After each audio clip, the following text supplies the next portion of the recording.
기뻐하라. 온 땅이여 찬양하라. 거룩하신 그 이름 높이리라.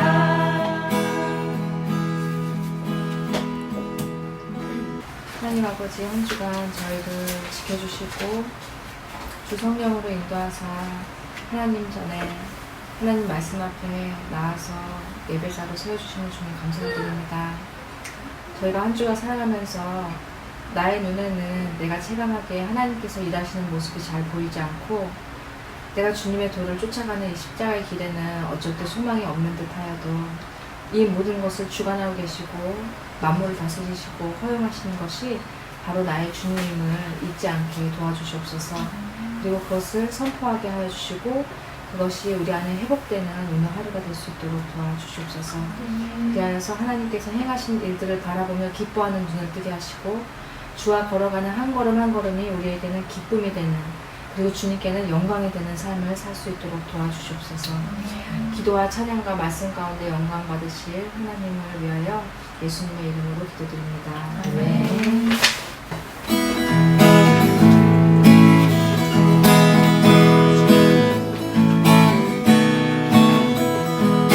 주 예수를 의지한 심히 기쁜 일일세. 평생 허락받았으니 의심 아주 없도다. 예수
난 멸류관 받아 쓰고서 주와 함께 길이 살리. 아멘. 아름답고 놀라운 주 예수 사랑하겠습니다.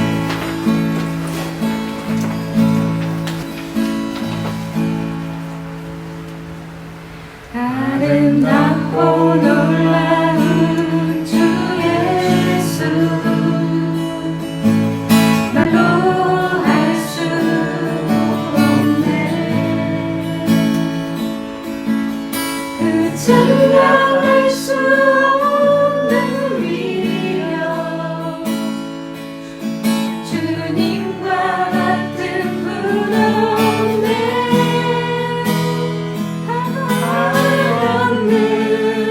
그 지혜와 사랑, 그 누구도 다 알 수 없네. 아름답고 놀라운 주 예수, 보좌에 앉으셨네. 주님 앞에 내가 서 있네. 주 앞에 내가 서 있네. 주는 거룩하신 하나님, 그 앞에 서 있네. 내 안에 주를 향한, 내 안에 주를 향한 이 노래, 영원한 노래 있으니. 날 향한 주님의 크신 사랑, 영원히 찬양하리라. 십자가 그 사랑, 십자가 그 사랑 찬양하리. 날 구원하신 그 사랑, 내 삶을 드려 찬양하리라. 놀라우신 주의 사랑, 영원히 찬양하리라. 아름다우신, 오 놀라우신, 영원할 수 없는 사랑, 우리 대하신 하나님의 사랑, 영원히 찬양하리. 기도하겠습니다. 그는 말씀 앞에 설 때마다 우리가 죄가 있음을, 그리고 죄의 삭스는 사망인 것을 하나님께서 우리에게 주신 율법은 우리에게 가르칩니다. 그러나 하나님은 우리에게 사랑을 선고하는 율법만을 주신 분이 아니라 예수 그리스도를 통하여서 예수 그리스도의 의로 구원받을 수 있는 은혜의 길을 열어주셨습니다. 갈라디아서 3장 13절 말씀은 그리스도께서 우리를 위하여 저주를 받으신 바 되사 율법의 저주에서 우리를 속량하였으니. 마귀는 우리에게 사형 선고와 우리의 죄에 있음에 집중을 시키고 우리를 밤낮 참소하며 하나님께서 열어놓으신 그 은혜의 길로 나가는 것에 눈을 감게 합니다. 길이 없겠지. 이 끝에는 내가 설 수 있는 길이 없겠지. 좌절시키고 우리를 나락으로 떨어가게 하고 하나님께서 열어놓으신 그 은혜의 길을 가지 못하게 합니다. 우리에게 공예배는 허락할지 모르나 각 개인의 삶의 예배에는 밤낮 우리를 참수하고 은혜의 보좌로 나아가지 못하게 합니다. 우리가 지난주 말씀 배웠던 걸 기억하며 십자가에 예수님과 나란히 못 박혔던 한 강도가 나아갔던 그 은혜의 길로 우리 나아갑시다. 마귀는 나의 마음을 둘러싼 모든 것을 흔들어서 믿음, 소망, 사랑에서 스스로 멀어지게 해서 자폭하게 한다고 우리는 교훈을 얻었습니다. 한 주간 무엇이 우리의 마음을 뒤흔들어서 우리의 가진 믿음과 소망과 사랑을 보는 눈을 가리고 힘들게 했는지 기억하십시오. 우리가 그 넘어진 그곳으로 가서 넘어져 난 상처를 깨매고 싸매시고 일으키시는 주님을 이 시간 만나길 원합니다. 우리 함께 우리가 넘어졌던 자리가 무엇이었는지 기억하며 우리의 믿음, 소망, 사랑을 흔들어놓은 마귀 앞에 다시 한번 우리의 믿음, 소망, 사랑을 선포하며 교회와 목사님과 주일학교를 위해서 함께 기도하겠습니다. 아버지, 주님 잠자시는 것이 아니고 우리를 향한 그 계획이 아버지 소망이시면 아버지 우리를 머릿속으로 알면서도 아버지 마귀가 우리의 질병과 우리의 재정과 주님 그 사람의 관계를 통해서 아버지 우리를 뒤흔들어 놓을 때에 아버지 우리는 흔들리는 겨와 같이 아버지 다시금 두 마음을 품게 되면 주님 저의 미약함과 불신하는 용서해 주시옵소서. 그리고 그것이 나의 넘어짐이 하나님께서는 그 자리에서 다시 예수 그리스도의 의로만 내가 살아갈 수 있음을 그 의로 내가 다시 회복될 수 있음을 가르쳐주시는 교훈의 장소인 것을 내가 기억하며 마귀의 참수에 빠져들지 않도록 주님 저의 영혼을 지켜주시옵소서. 아버지 하나님께서 원하시는 것은 나의 넘어짐이 아니라 그 넘어졌던 자리를 통해서 더욱더 진리 가운데서 우리를 자유케 하시려는 그 하나님의 뜻임을 우리의 눈을 가리고 있는 우리의 마음을 가리고 있는 것으로부터 활짝 열어서 하나님의 뜻을 바라보고 날마다 주님과 기쁨으로 동행할 수 있는 저희가 될 수 있도록 회복시켜 주시옵소서. 그와 같이 환난을 통과할 때 내가 이것을 통과하려는 데는 앞으로 가도 주님이 보이지 않고 뒤로 가도 주님이 보이지 않으나 이것을 통과하려는 내가 정금같이 나아가리라. 내가 정금같이 나아가리라. 그러므로 환난이 인내는 연단을, 연단은 소망을 이룰 것이라. 아버지 주님 이렇게 마귀 앞에 당당히 선포할 수 있는 저희가 될 수 있도록 도와주시옵소서. 아버지 주님께서 아버지 늘 보호하고 계시고 인도하고 계시고 나를 이끌어주시는 하나님이심을 그 끈을 놓지 않도록 주님 도와주시옵소서. 환난 가운데서도 이것을 붙들게 주님 도와주시옵소서. 주님을 왜곡시키는 내 안에 나를 흔들어대는 그 마귀의 미혹에 야고보가 얘기한 바 시험이 할 때 오히려 하나님의 뜻이 있겠지 하며 기뻐하는 저희가 될 수 있도록 도와주시옵소서. 그곳에 넘어지지 않고 넘어졌다 할지라도 예수 그리스도의 이름과 그 위로 일어설 수 있는 길을 하나님께서 당당히 열어놓으셨음을 선포하며 일어나기 원합니다. 일어서겠습니다. 하나님 다시 주님의 영광을 비추는 삶 가운데 하나님의 온전한 형상을 하나님 회복시키시는 그 삶 가운데 내가 들어가기 원하오니 다시 일어서시고 아버지 붙들어주시는 그 주님, 은혜의 주님, 자비의 주님을 누릴 수 있는 저희 영혼이 될 수 있도록 도와주시옵소서. 아버지 주님 이 교회를 하나님께서 붙들어주시사 목사님을 지고 있다고 생각하게 하는 그 착각으로부터 아버지 그것이 예수 그리스도의 짐이시고 온전한 하나님께서 그 교회를 위해서 세우신 계획이며 우리의 손으로 지으신 것에 하나님께서 거하시지 않으신다는 그 말씀을 이루어주신 하나님의 과정임을 믿습니다. 그 과정 가운데 한 사람 한 사람 흔들리지 않도록 도와주시고 아버지 가정 말에서 오는 모든 불편한 일 하나님께서 위로하여 주시옵소서. 낭만 참도록 그 사람을 붙어주시고 오직 말씀으로 더욱더 한 사람 한 사람 붙을 수 있도록 도와주시옵소서. 아버지 주일학교를 위해서 기도합니다. 아버지 이제 성찬이가 곧 중학교 가게 되는데 아버지 그 교회가 하나님 안에서 드러나게 말씀과 기도로 서가는 교회가 될 수 있도록 도와주시옵소서.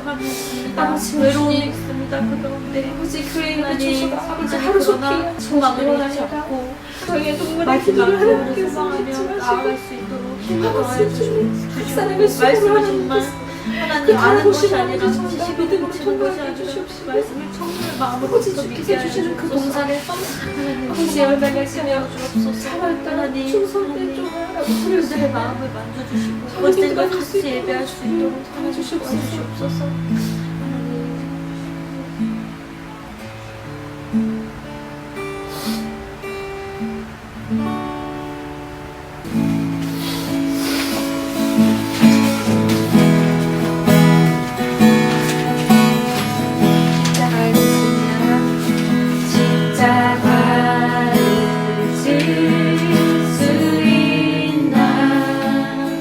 주가 물어보시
하나님 말씀 찾아보겠습니다. 누가복음 23장 44절에서 49절입니다.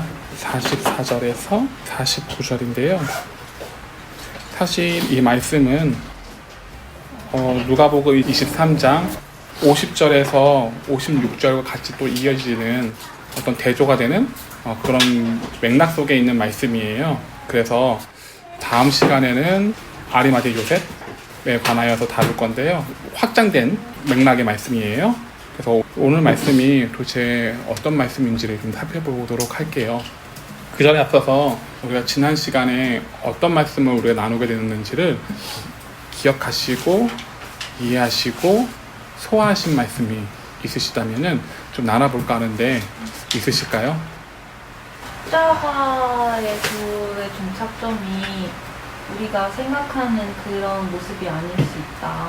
우리가 좋게 생각하고 우리는 아름다운 뭐 순교나 뭐 여러 가지 등등을 생각하지만 그게 아니라 정말 안 좋은 모습일 수도 있다. 그리고 예수님이 돌아가실 때 예수님의 그 심정을 아무도 몰랐지만 옆에 같이 있던 행악자 중에 한 강도만이 예수님을 알아보고 그리고 자기의 죄를 예수님께 그런 거를 다 가난한 심령의 마음으로 예수님께 나와왔고 그래서 자기를 낮추고 자기 체면이나 이런 거 앞세우지 않고 예수님 앞에 나아갔기 때문에 예수님이 그걸 하셨다. 좋습니다. 또 덧붙이실 분 있으신가요? 그 강도가 십자가의 도를 깨달았다. 왜냐하면 지금 당장 보이는 건 십자가 위에서 죽음을 맞이하는 예수님이지만 두 강도와 함께 근데 42절에 보면 강도가 당신의 나라에 임하실 때 나를 생각하소서 하니라고 한 말씀을 토대로 이 강도는 예수님의 나라가 이 땅에 있지 않고 하늘에 있고 부활 소망에 있음을 십자가의 도를 그래서 아는 자다라는 얘기를 했습니다. 네. 그럼 우리가 생각하기에는 전혀 상관없고 전혀 연관성이 없는 강도가 주님의 십자가의 도를 깨달았다. 그러니 우리가 전혀 생각할 수 없었던 그런 의외의 상황들도 충분히 생길 수 있다. 나는 충분히 자격이 있을 것 같은데 라고 생각했지만 실제로 가보니 그렇지 않더라. 그렇게 바라볼 수도 있다는 거예요. 그럼 오늘 말씀 좀 볼게요.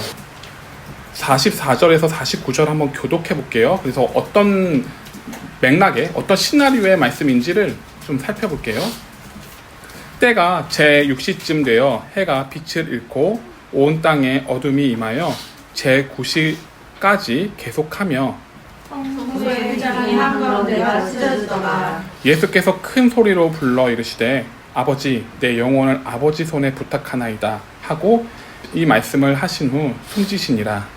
백부장이 그 된 일을 보고 하나님께 영광을 돌려가되 이 사람은 정녕 의인이었다 하고 이를 구경하러 모인 무리도 그된 일을 보고 다 가슴을 치며 돌아가고 예수를 아는 자들과 갈릴리로부터 따라온 여자들도 다 멀리 서서 이 일을 보니라.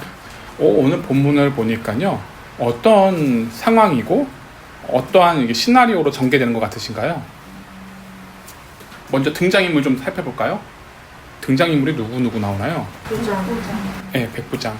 그리고 예수님은 갈릴리로부터 따라오는 여자들, 네, 예수를 아는 자들, 네, 구경하러 모인 무리. 네. 또 암묵적으로 우리가 알 수는 없지만 대제사장과 서기관들이 또 그 자리에 있었겠죠. 왜냐면은 그 앞에 문맥을 보아서 알 수가 있죠. 로마 군인들도 있을 테고요. 근데 먼저는 우리가 이 본문을 풀어나가는 데 있어서 제6시쯤이라고 나와 있어요. 그러니까 제6시라고 하면은 뭐 새벽 6시냐 아니면은 아침 6시냐 우리가 그렇게 생각할 수도 있는데요. 히브리 시간은 좀 달라요. 그냥 쉽게 얘기하면 제6시는 정오예요. 네, 정오 12시예요. 그 12시면은요, 보통 12시면은 날씨가 어떤가요? 해가 쨍쨍. 해가 쨍쨍해요. 그런데 기록된 말씀을 보니 해가 빛을 잃었대요. 그리고 언제까지 계속됐나요? 제 90까지. 예, 그럼 3시간 동안 계속 있었던 거예요. 그러니까 오후 3시까지 해가 없었던 거예요. 제일 해가 네, 밝을 때는- 밝을 때인데. 우리가 보통 일식, 월식을 딱 보잖아요. 그때 봤을 때 혹시 그거를 광경을 본 사람도 있을까요? 그러면 뭐 매체라든가 영상 매체라든가 그런 걸 봤을 때 어떤가요? 깜깜해요. 네, 그냥 깜깜하다 그것만 있나요? 아니면 거기서 또 나오는 어떤 나의 감정으로부터 나오는 뭐 어떤 게 있나요? 지수는 신기하다. 신기하다. 그러면 보세요. 그러면 그런 일식과 월식 같은 것들이 3시간 동안 지속된다고 생각해 보세요. 근데 사실 해가 빛을 잃었다라고 얘기했으니까 일식 같은 개념은 아닌 것 같아요. 그냥 아예 그냥 어두워진 거예요. 그러면 여러분들이 상상해 봤을 때 내가 이 상황에 기록된 말씀대로 이 상황에 있을 때 우리들의 감정이 어떤 감정이 들까 좀 생각해 보자고요. 두려울 것 같아요. 이 당시는 가로등도 없었을 것이고 네. 지금과는 달라서 진짜 그냥 허허벌판인데 여기에 또 돌고다잖아요. 근데 빛이 없으니까 두려운 마음이 컸을 것 같아요. 그렇죠. 그런데 또 이어서 성소의 휘장이 한가운데 찢어졌대요. 그러면 오늘 본문은요, 누구를 향해서 주는 메시지 같으신가요? 이 이적은 누구를 향해서 일어난 이적 같으신가요? 이 자리에 모인 우리, 그리고 이것을 지금 듣는 우리. 그리고 더 압축해서는 대제사장과 서기관들. 왜냐하면 대제사장들은 제사 일을 하니까요. 그러니까 휘장이 찢어진 것은 로마 군병들 그리고 백부장들 상관이 없어요. 그쵸? 그 누가복음의 입장에서 저는 또 설명을 해야 하기에 이방인들의 입장으로 설명을 해볼게요. 47절에 보니까 백부장은 뭔가를 깨달았나요? 깨닫지 않았나요? 깨달았어요. 네, 뭔가를 깨달았어요. 뭔가 보니까 예수님은 의인이셨다. 뭘 보고 깨달았을까요? 정황상 보니까 있을 수 없는 일들이 벌어지고 휘장이 막 찢어지고 하는 걸 보니 이게 뭔가 문제가 있다. 하늘이 진노했다. 뭐 이런 정도는 생각해 볼 수가 있겠죠. 그러니 예수님은 의인이셨다. 이렇게 깨달을 수 있었던 거예요. 그러니까 이방인들을 깨달았어요. 그런데 대제사장과 서기관들은 그 부분들을 깨달았나요? 네, 지금 당장은 본문에서만 봤을 때는 모르겠는데 앞에 사도행전이라든가 뭐 로마서라든가 이런 건 그 상황들을 쭉 보면은 사도들의 행한 행적들을 쭉 보면은 못 깨달았어요. 그런데요, 대제사장들과 서기관들은 표적 신자예요. 맞나요? 그게 어디에 기록되어 있냐? 마태복음 12장 38절에서 39절에 기록되어 있어요. 마태복음 12장 38절에서 39절에 기록되어 있죠. 읽어보지는 않을게요. 참고만 하세요. 그러면 표적을 따르던 신앙인들이 왜 이러한 표적을 봤음에도 불구하고 깨닫지 못했을까요? 왜일까요? 자기가 생각하는 신앙이 들어있어요. 맞아요. 자기가 고집하고자 하는 자신들의 신념이 있기 때문이에요. 자신의 신념으로 성경을 바라보게 되면은 이렇게 이방인들도 깨달을 수 있을 만한, 하나님에 대해서 아무것도 모르는 사람들도 뭔가 수상하다, 뭔가 있다, 이렇게 된 것은 결국은 하늘이 진노한 거다, 이 정도는 깨달을 수 있을 만한 상황인데도 불구하고 깨닫지 못한다는 거예요. 그러니까 나의 신념이 오히려 성경을 읽어보고 성경대로 따라가는데 방해가 될 수 있어요. 그래서 지금 이 본문이 대제사장들과 서기관들은 깨닫지 못했다라는 전제가 붙어요. 암묵적으로요. 그러면 대제사장들의 신앙과 서기관들의 신앙을 우리가 가질 수 있나요? 없나요? 우리도 가질 수가 있어요. 우리는 표적 신자가 될 수도 있어요. 그러니 이와 같은 표적에도 불구하고 뭔가를 깨닫고 뭔가를 느껴야 되는데 우리는 어떤 신념에 의해서 느끼지 못할 때도 있다는 거예요. 사실은 오늘 본문은요, 대제사장들과 서기관들에 관하여서 지목해서 주시는 표적이에요. 왜냐하면 휘장이 찢어졌으니까요. 굉장히 거룩히 여기는 휘장이잖아요. 그게 찢어진 거예요. 그러면 뭔가 있다, 이걸 깨달아야 되는데 깨닫지 못했어요. 그러니 예수님을 열심히 오래도록 따라간 사람들 중에서도 주님이 주시는 사인을 못 알아볼 수도 있다. 그런 교훈을 얻을 수가 있겠네요. 왜냐하면 하나님을 내 주관적인 잣대로 평가를 하니까요. 근데요, 로마서에 보니까요, 로마서 3장 9절에서 12절 한번 살펴볼게요. 거기 성경에 뭐라고 기록되어 있는지 좀 읽어보자고요. 로마서 3장 9절에서 12절입니다. 우리가 너무 잘 알고 있는 말씀이에요. 오래된 신앙인들이 너무 잘 알고 있는 말씀이에요. 로마서 3장 9절에서 12절입니다. 그러면 어떠하냐? 우리는 나으냐? 결코 아니라 유대인이나 헬라인이나 다 죄 아래에 있다고 우리가 이미 선언하였느니라.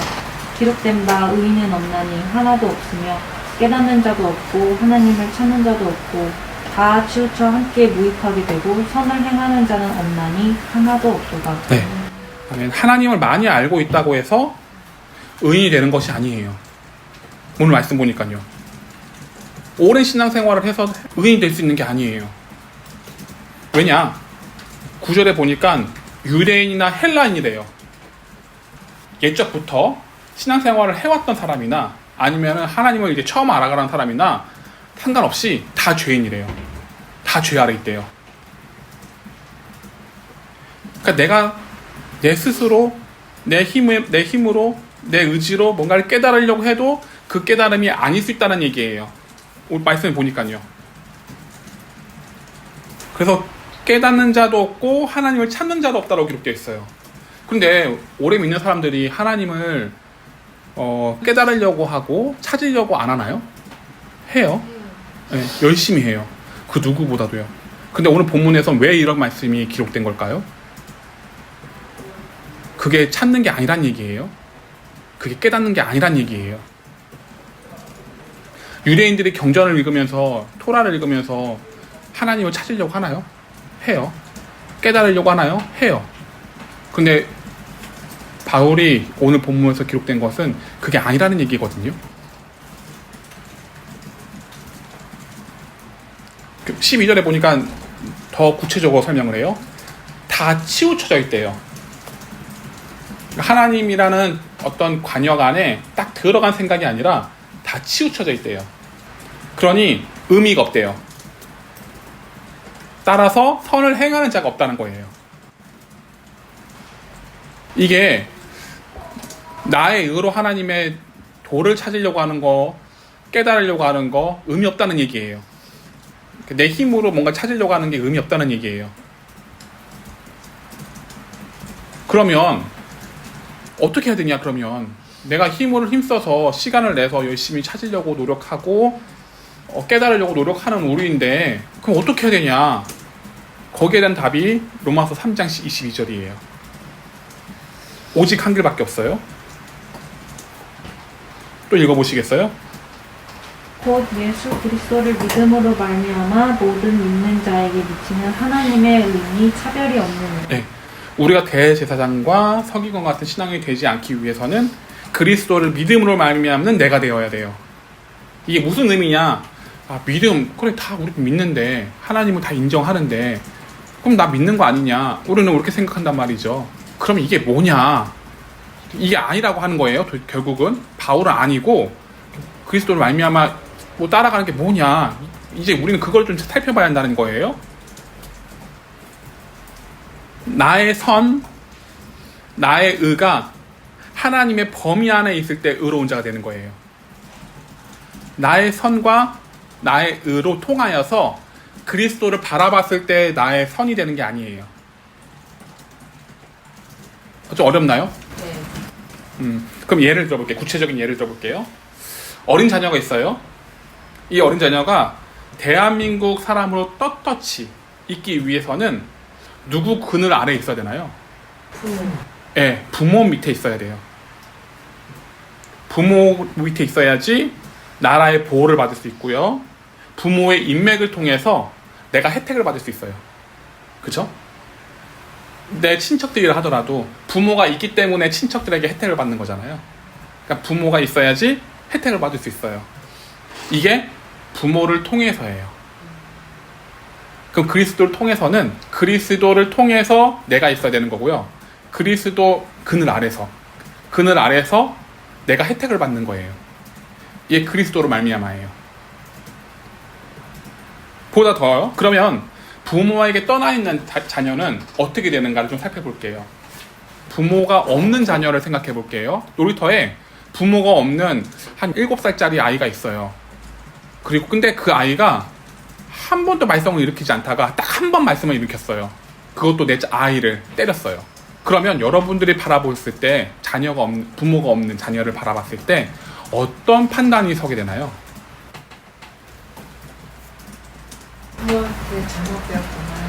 네, 부모 없는 자식 교육을 못 받았네. 이런 얘기를 해요. 단순히 딱 한 번 잘못한 것뿐인데 부모가 없다라는, 부모 그늘 아래 없다라는 이유 하나만으로 우리들은 그렇게 평가를 해요. 그러면 그런 아이들은 우습게 바라보게 되죠. 우리는요 항상 하나님 아버지를 잊어버려요. 제가 말씀드리고자 하는 예가 이런 예예요. 그 아이가 부모는 있어요. 부모 없이 나오는 애는 없어요. 그죠? 부모가 있기 때문에 아이가 나온 거예요. 근데 사람들이 비춰보기에는 그 자녀가 부모가 없어 보여요. 그렇다는 얘기는 그 자녀는 부모 아래에 있다라는 인지를 안 하고 있다는 거죠. 그러니까 부모 없이 나오지 않는 애는 없잖아요. 근데 이제 쟨 부모가 없다라고 우리가 판단한다면은, 그러면 그 자녀는 부모를 인지하지 않고 있는 자녀예요. 이게 뭔 얘기냐? 여러분들이 자녀라고 한번 생각해 보세요. 그리고 든든한 백인 부모가 있다라고 생각해 보세요. 돈도 많아요. 지위도 있어요. 뭐 어떻게 나에 대해서 걸고 넘어질 것이 없는 아빠 엄마예요. 그런 부모가 있다고 생각해 봅시다. 그럼 여러분들은 뭘 놀거나 그리고 뭔가 잘못되었을 때나, 그리고 내가 좀 곤란함에 처해 있을 때나 누굴 먼저 생각하나요? 부모. 네, 부모. 그러면 굳이 말을 안 하더라도 이 사람은 부모가 있는 사람이구나 라고 인지를 하게 돼요. 그죠? 말을 안 하더라도 그 사람의 행동, 제스처에 의해서 이 아이는 뭔가 있는 집안이구나 알아요. 그죠? 그러면 우리는 하나님 아버지가 있으시단 말이에요.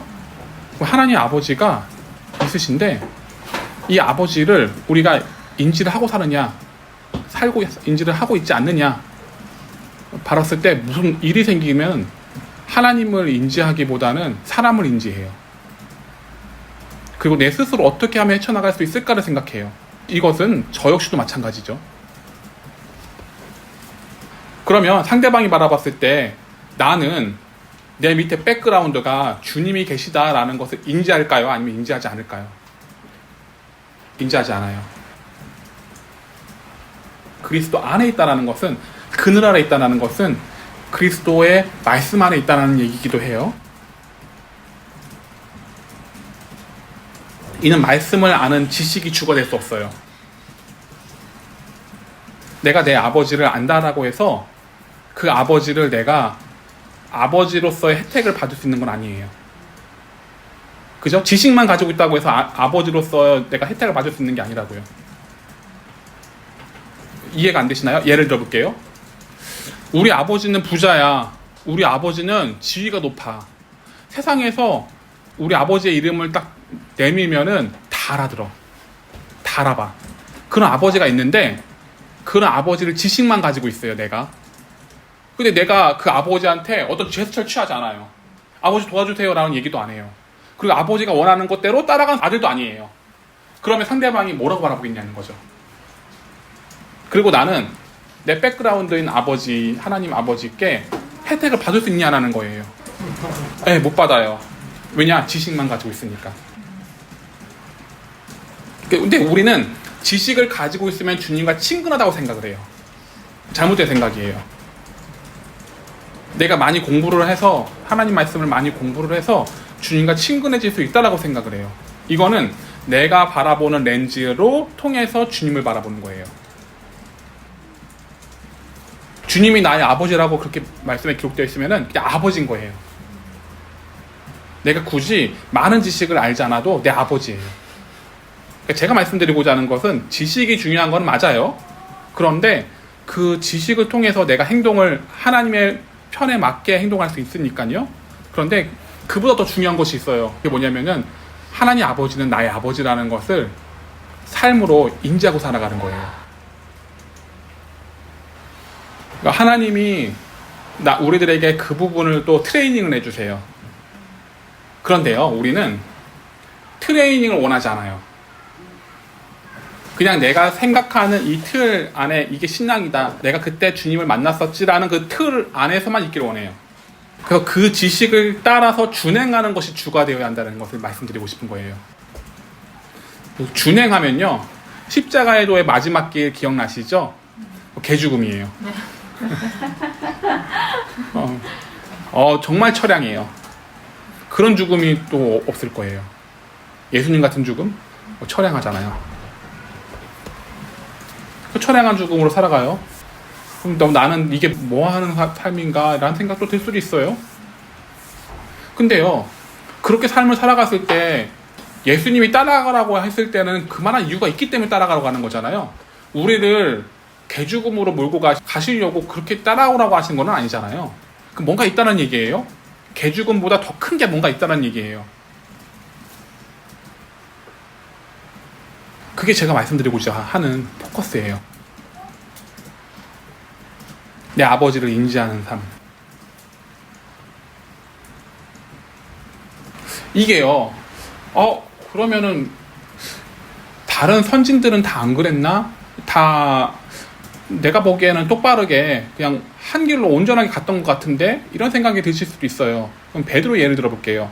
베드로 예수님이 돌아가실 때 어디 있었나요? 네, 갈릴리 바다에 있었어요. 어부 활동을 하고 있었어요. 그게 요한복음에 나와요. 그때 예수님이 너 나 사랑하니 3번 물어보셨어요. 예, 예. 그때 주님이 부활하시고 나서 이 말씀을 하셨죠. 그리고 나서 거듭난 거예요. 그러면 우리도 마찬가지로 거듭남이 필요해요. 그러니까 지금 알고 있었던 예수님에 대해서 우리는 지금 그걸 부둥켜 안고 싶어 하는데, 그 틀을 하나님이 깨버리세요. 깨시고 나서 하나님이 또 나에게로 찾아오세요. 그리고 우리는 이 거듭남은요, 한 번 거듭난다고 생각하는데, 이 한 번이라는 거듭남이 연속성이 껴요. 계속 거듭나서 내 자아가 계속 죽어요.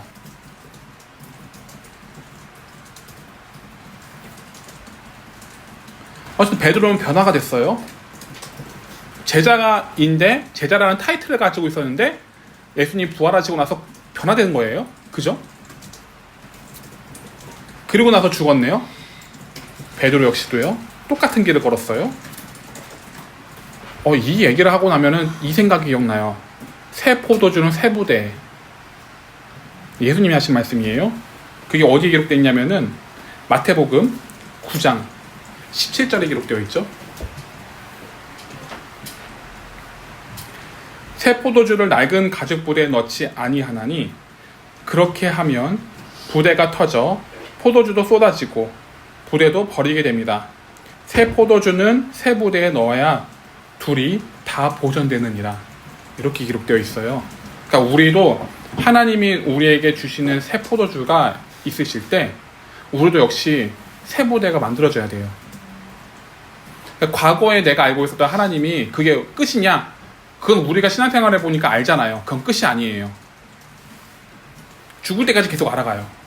그러면 우리는 계속 새 부대를 준비를 해야 돼요. 맞나요? 네. 새 부대를 준비해야 돼요. 근데 이때 반드시 변하지 않는 방향성이 있어요. 내가 새 부대로 변하는 이유는 부활을 위해서예요.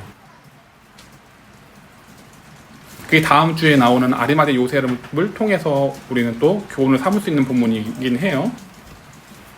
부활 하나면 되는 거예요. 내가 새 부대를 만들어지기 위해서는 부활 하나를 위해서 나머지는 다 버려두는 거예요.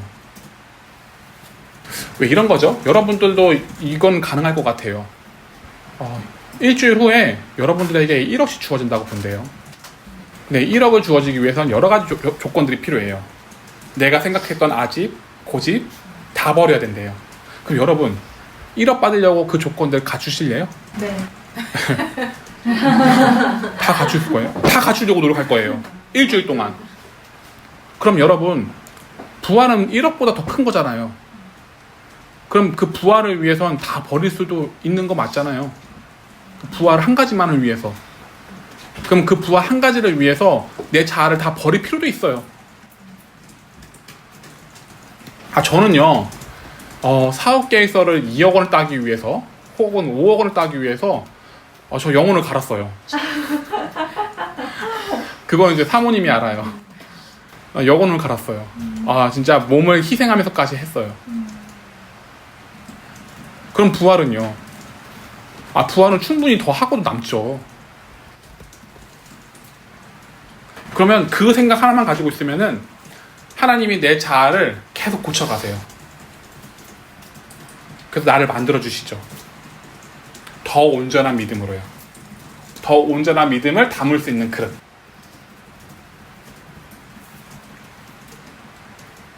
그리고 그리스도 안에 있기 위해서는 지식만 가지고 알 수 있는 것은 또 아니에요.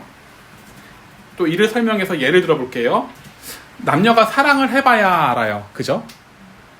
근데 아무리 연애 소설을 읽어본다고 해도 그 연애에 대한 감각이라든가 그 애틋한 마음이라든가 그게 다 알 수 있나요? 몰라요. 그죠? 근데 그리고 또 내가 연애를 해보면 또 케이스 바이 케이스예요. 그때 달라요. 그러면 연애만 해봤던, 장시간 동안 연애만 해봤던 사람이 결혼을 했나요? 그럼 그 결혼을 안 해보고서 아나요? 많이 해보셨죠? 연애 기간이 많았죠? 근데 그 결혼이 결혼하기 전의 결혼과 결혼한 후에 그 결혼에 대한 개념이 같나요? 아니요. 달라요. 같으면 싸울 일이 없어. 네. 근데 재밌어요. 그 연애 기간이 굉장히 오래됐거든요. 그러면 이 사람에 대해서 알 건 다 아는 사람이에요. 그런데 결혼을 해도 틀리대요. 그러니까요, 지식만 가지고서 알 수 있는 게 아니란 얘기예요. 말씀은 마찬가지죠. 말씀대로 따라가는 것도 마찬가지잖아요. 말씀대로 따라가는 그 지식만 가지고서 다 알 수 있는 게 아니에요. 그 지식 따라서 살아가야 말씀을 알아가지고 깨달아가져요. 이 역시도 케이스 바이 케이스예요. 나의 처해져 있는 케이스가 또 있고, 박 집사님이 처해져 있는 케이스가 있고, 그리고 이 집사님이 처해져 있는 케이스가 있고, 다 케이스가 있단 말이에요. 그러니까 내가 따라갔을 때 케이스 바이 케이스예요. 그러니까 가봐야 아는 거예요. 그러니 지식만 가지고 있는 것과 지식을 통해서 따라가면 격이 있어요. 그쵸? 격을 달리해요.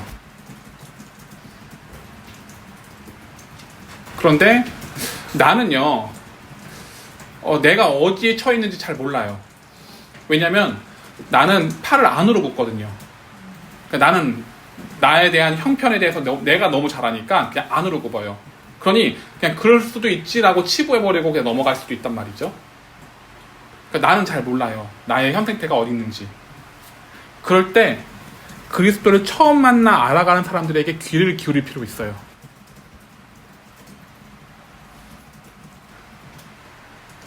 근데 좀 내가 오랜 신앙생활을 했는데 신앙인 초짜한테 귀를 기울이기란 조금 거시기해요. 자존심, 체면 내려놓고 배운다는 생각으로 귀를 기울인다는 거는 좀 쉽지는 않아요. 그런데 내려놓을 필요는 있어요.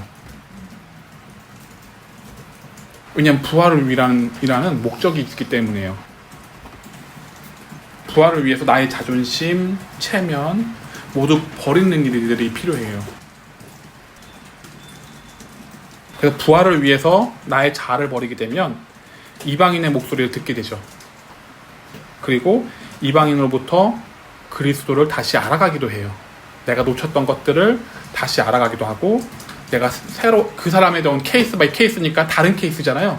그럼 새로운 것도 알아가게 돼요. 근데 그걸 귀를 기울인다라는 건 쉽지가 않아요. 내가 틀이 있기 때문이죠. 내가 여태까지 쌓아왔던, 주님과 함께 쌓아왔던 그 무지막지한 세월들이 있잖아요. 그거를 또 버려두고 귀를 기울이는 건 쉽지가 않거든요. 그냥 이야기가 좀 길었어요. 백부장은 의인이었기 때문에 깨달은 건 아니에요. 그죠? 근데 그 상황이 그럴 수밖에 없기 때문에 그 사람은 깨달은 거예요. 그 사람은 신념이라는 게 없었으니까. 근데 서기관과 바리새인들은 신념이라는 게 있기 때문에 깨닫지 못했어요. 그러니 우리가 신념을 버려두기 위해서는 나의 자아를 모두 내려놔야겠죠. 그리고 객관적으로 그분의 말씀에 좀 기울여 보자고요. 나의 의라고 생각하는 거, 내가 생각하는 철칙 다 내려놓고, 주님이 왜 싫어하셨는가? 왜 좋아하셨는가? 모든 것이 주님에 대한 포커스로 내가 생각하는 거 다 내려놓고 객관적으로 한번 보자는 거죠. 그러기 위해서는 이방인들의 목소리도 들어보고, 유대인들의 목소리도 들어보고, 말씀에서 하나님이 나에게 뭘 말씀하시는가를 좀 보자고요. 그리고 나서 가자고요. 그랬을 때 우리 아버지라고 말할 수가 있겠죠. 뭐든지 내가 했을 때 우리 아버지한테 이른다. 우리 아버지가 다 할 수 있어. 이런 선포가 되겠죠. 그러한 하도록 만들기 위해서 우리를 계속해서 바꾸게 하시는 작업을 가지죠. 환란이라는 것들을 통해서,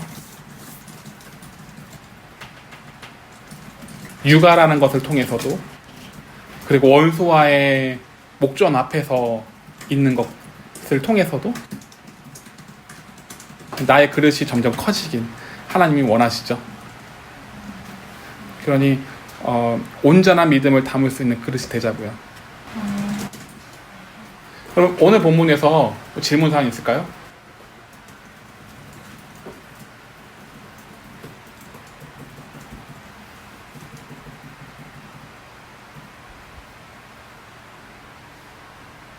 없죠?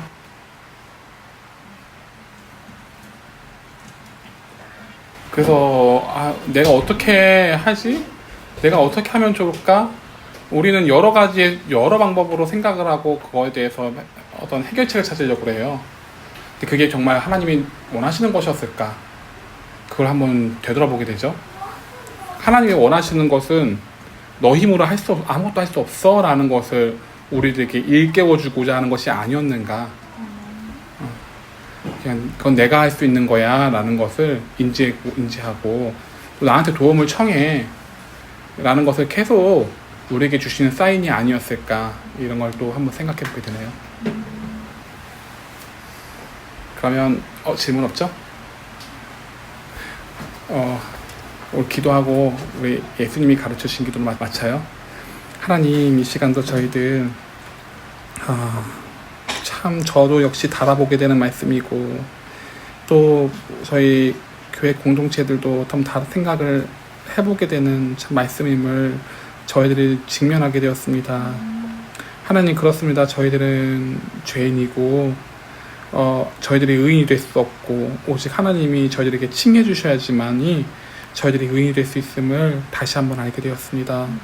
그러니 어떤 상황이든지 모든 것을 내려놓고 부활을 위해서 어떻게 하면은 내가 어떻게 나아가면 좋지라는 걸 한 가지만의 생각으로 모든 것을 다 내려놓고 나를 만들어 나가시는 주님을 바라보고 또 소망을 더더욱 일삼는 저희들에게 하여 주시옵소서. 예수님의 이름으로 기도드립니다. 예수님이 가르쳐주신 기도를 마칠게요. 하늘에 계신 우리 아버지여, 이름이 거룩히 여김을 받으시오며 나라가 임하시오며 뜻이 하늘에서 이루어진 것 같이 땅에서도 이루어지이다. 오늘날 우리에게 일용할 양식을 주옵시고 우리가 우리에게 죄진 자를 사하여 준 것 같이 우리 죄를 사하여 주옵시고 우리를 시험에 들게 하지 마옵시고 다만 악에서 구하옵소서. 나라와 권세와 영광이 아버지께 영원히 있사옵나이다.